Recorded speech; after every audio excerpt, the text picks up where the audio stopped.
Episode number 22. At the entrance he nearly fell over, as behind the door there was another step. "They don't show much concern for the public," he said. "They don't show a concern at all," said the usher. "Just look at the waiting room here." It consisted of a long corridor, from which roughly made doors led out to the separate departments of the attic.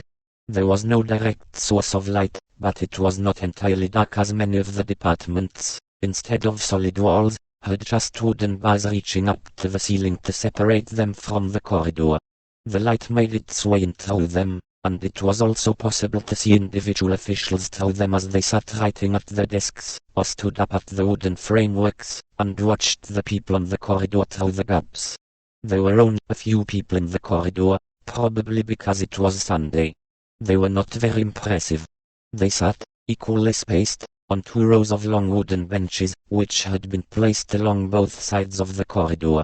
All of them were carelessly dressed, although the expressions on their faces, their bearing, the style of their beards, and many details, which were hard to identify, showed that they belonged to the upper classes.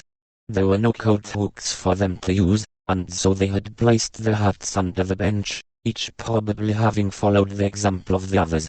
When those who were sitting nearest the door saw Kay and the usher of the court, they stood up to greet them, and when the others saw that, they also thought they had to greet them, so that as the 2 of them went by, all the people there stood up. None of them stood properly upright, their backs were bowed, their knees bent, they stood like beggars on the street. Kay waited for the usher, who was following just behind him. "They must all be very dispirited," he said. "Yes," said the usher. "They are the accused. Everyone you see here has been accused." "Really?"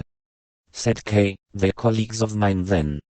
And he turned to the nearest one, a tall, thin man with hair that was nearly grey. "What is it you are waiting for here?" asked Kay, politely, but the man was startled at being spoken to unexpectedly, which was all the more pitiful to see, because the man clearly had some experience of the world, and elsewhere would certainly have been able to show his superiority, and would not have easily given up the advantage he had acquired. Here, though, he did not know what answer to give to such a simple question, and looked round at the others as if they were under some obligation to help him, and as if no one could expect an answer from him without this help.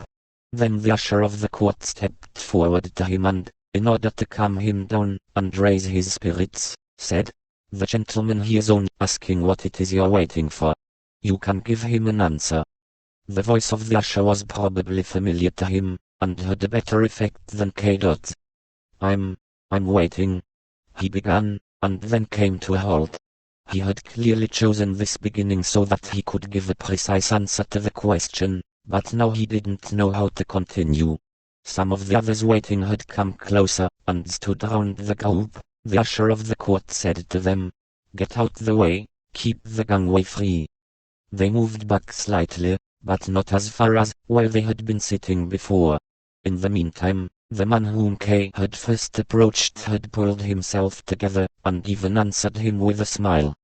"A month ago I made some applications for evidence to heard in my case, and I'm waiting for it to settled." "You certainly seem to going to a lot of effort," said Kay. "Yes," said the man. "It is my affair after all." "Not everyone thinks the same way as you do," said Kay. "I've been indicted as well, but I swear on my soul that I've neither submitted evidence, nor done anything else of the sort. Do you really think that's necessary?" "I don't really know, exactly," said the man, once more totally unsure of himself. He clearly thought Kay was joking with him, and therefore probably thought it best to repeat his earlier answer in order to avoid making any new mistakes. With Kay looking at him impatiently, he just said, "As far as I'm concerned, I've applied to have this evidence heard." "Perhaps you don't believe I've been indicted?" asked Kay. "Oh, please, I certainly do," said the man, stepping slightly to one side, but there was more anxiety in his answer than belief. "You don't believe me then?" asked Kay, and took hold of his arm, unconsciously prompted by the man's humble demeanor, and as if he wanted to force him to believe him. But he did not want to hurt the man, and had only taken hold of him very lightly. Nonetheless, the man cried out as if Kay had grasped him not with 2 fingers, but with red-hot tongues. Shouting in this ridiculous way finally made Kay tired of him. If he didn't believe he was indicted, then so much the better. Maybe he even thought Kay was a judge. And before leaving, he held him a lot harder, shoved him back onto the bench, and walked on. "These defendants are so sensitive, most of them," said the usher of the court. Almost all of those who had been waiting had now assembled around the man who, by now, had stopped shouting, and they seemed to be asking him lots of precise questions about the incident. Kay was approached by a security guard, identifiable mainly by his sword, of which the scabbard seemed to be made of aluminium. This greatly surprised Kay, and he reached out for it with his hand. The guard had come, because of the shouting, and asked what had been happening. The usher of the court said a few words to try and calm him down, but the guard explained that he had to look into it himself, saluted, and hurried on, walking with very short steps, probably because of gout.